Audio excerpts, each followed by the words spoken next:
Hello, this video is going to be on the difference between pressure and buoyancy, and this is an incredibly important distinction that needs to be made for any kind of contemplative practice. So when you're in a medium, right, if you're in any sort of medium, be it the air or your own body water, if you're able to feel that, or let's say that you get in some water itself, like go get into a pool and you'll notice that you're in a medium. So you're in a medium right now, and then you can also, and then there's intermediums.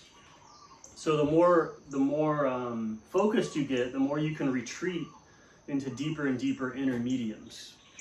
You can be something inside of a fluid, and there's kind of nested fluids inside the body.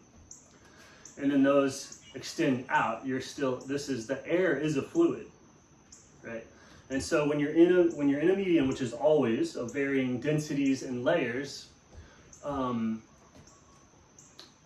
two things are happening, one of which is pressure, right? So the mediums exert pressure on you, and that happens when you move or it moves. So if you're treading water, or swimming, or doing Tai Chi stuff, or you're swept away by an emotional wave, or you're surfing, all of those things are a movement of the medium or a movement of the body, and that movement causes the medium to press into the body and to push it. So emotions are movements of the medium, right? And then movements of the medium inside cause movements in the medium outside. Right? So movements of the medium inside cause movements in the medium outside, and that keeps happening inverted, inverted, inverted, right? If your blood moves in a different way on the inside, the medium of my blood moves, then that causes my hand to move through the medium. So pressure results in pressure in the mediums. If the outside changes me, like let's say that I'm like, there's a wave that comes or something over there scares me or attracts me, like, oh, hey, there's right? That's all the medium outside is pulling on me, and then I can allow it to change the medium inside. And so it's all pressure. There's this push-pull thing happening. That's one side of what's going on in a medium. The other thing that's going on in a medium is buoyancy. And so buoyancy is also a force, but buoyancy is the flotation of the medium. It's how the medium is pushing you up and supporting you. And that pressure is not dependent on any movement of the medium. Buoyancy doesn't go away when you're moving or when you're applying pressure or when you're in the middle of having pressure applied to you. Buoyancy doesn't go away, but you'll find that the buoyancy, if you don't know how to look for it, it's like you need to stop doing everything else. And you go, oh, that's buoyancy. And then once you go, oh, that's buoyancy, you can feel buoyancy even while there's a ton of pressure. Right? But at first, a lot of people don't quite know how to feel buoyancy. And then that not being able to feel buoyancy is like when people can't tread water very comfortably, or they just can't swim. Like once a person knows how to feel their buoyancy, they just are constantly staying on top of that. And then it requires very little pressure to do anything else. If somebody's not able to find their buoyancy, they have to be generating a ton of pressure.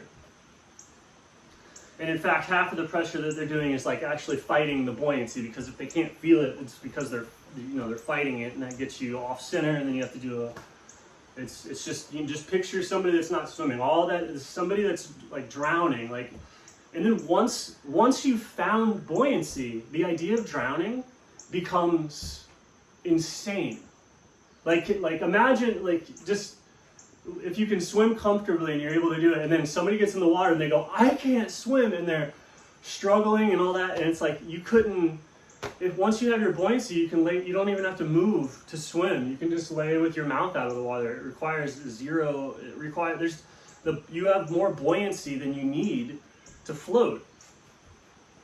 So the whole thing where people drown, like if you can sense buoyancy and stand on it, it's wow, like what's going on there? It's hard to even comprehend, right? So within any medium, though, there is buoyancy, and buoyancy is like the whenever you're finding buoyancy of a medium, what you're finding is the center point, that average, the sum total of the entire body of water. And like anytime that you're finding, anytime that you're balanced on wheels, you're feeling the buoyancy. Or if like you've jumped and you're flying through the air, you're still able to feel the buoyancy of the medium of the air, and that's what people feel to stay on balance.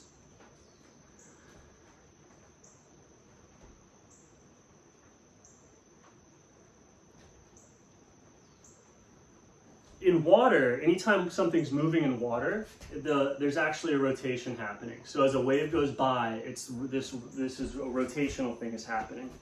More so than this, it's mostly a rolling, right? Which is why you see when you start to surf it, it's like you get inside of the barrel, it's rolling. It's not sine waving, it's like it's rolling. So any energy, anytime anything's moving through the water, it's in the water the water starts rolling like a big meta marble.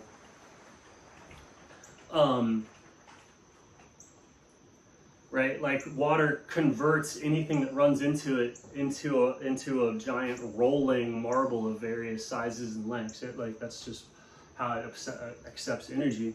So whenever you find balance, what you're feeling, like this is pretty wild. When you're feeling flotation instead of pressure, when you're feeling flotation, imagine in the body of water that you're in, every wave, every energy pattern is going in every direction and at whatever strength, whatever speed. They're all in one single thing though. So you add up all of that, you add up every wave in the ocean or every wave on the pond, you add it all up, and then you'll be left with a single average, right? You can go, okay, what is it? And it's like a wave going that way, maybe that way, and you could say that's the overall direction of the whole body of water when you added everything up, and it would be a big, super slow wave. Or actually, if it's